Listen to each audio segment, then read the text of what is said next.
Syria में विद्रोहियों के कब्जे के बाद राष्ट्रपति बशर अल असद देश छोड़कर रूस भाग गए हैं। एक रिपोर्ट के मुताबिक रूसी राष्ट्रपति व्लादिमीर पुतिन ने असद और उनके परिवार को राजनीतिक शरण दी है, जबकि अमेरिका ने सीरिया में असद सरकार के पतन का स्वागत किया है। रूस के राष्ट्रपति आवास के प्रवक्ता दिमित्री पेस्कोव ने जानकारी दी है कि सीरिया के राष्ट्रपति को शरण देना पुतिन का निजी फैसला था। ये जानकारी नहीं दे सकते कि असद को कहां ठहराया गया है।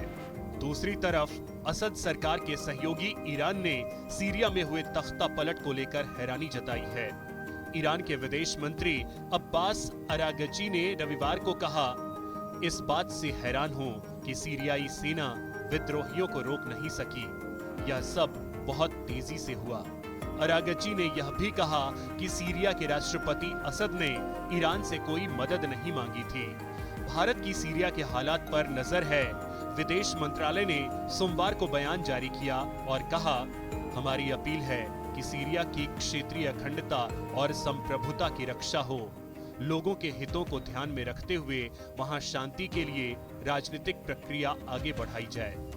बशर अल असद के देश छोड़ने के बाद लोग उनके महल में घुसकर तोड़फोड़ करने लगे। पूरे दमिश्क शहर में कानून व्यवस्था फेल हो गई। अब विद्रोही उसे ठीक करने में लगे हैं।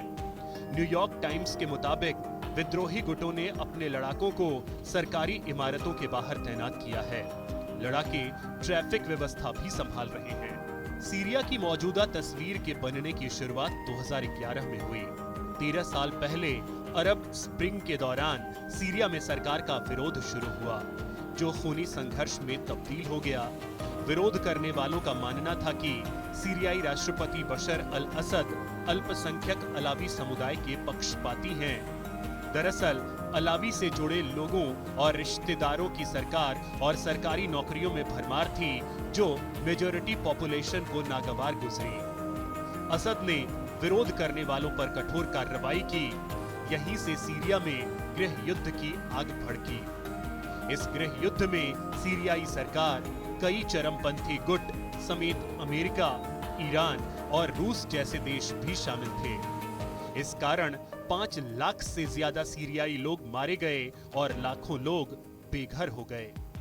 करीब 50 साल से ज्यादा समय तक असद परिवार ने सीरिया में शासन किया, लेकिन असद परिवार अलावी शिया मुस्लिम हैं, जिनकी सीरिया में महज 10% आबादी है।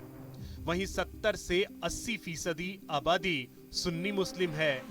ऐसे में इतने लंबे समय तक मेजॉरिटी पॉपुलेशन पर एक माइनॉरिटी का रूल करना, पावर में रहना एक टेंशन की बात बन गई थी।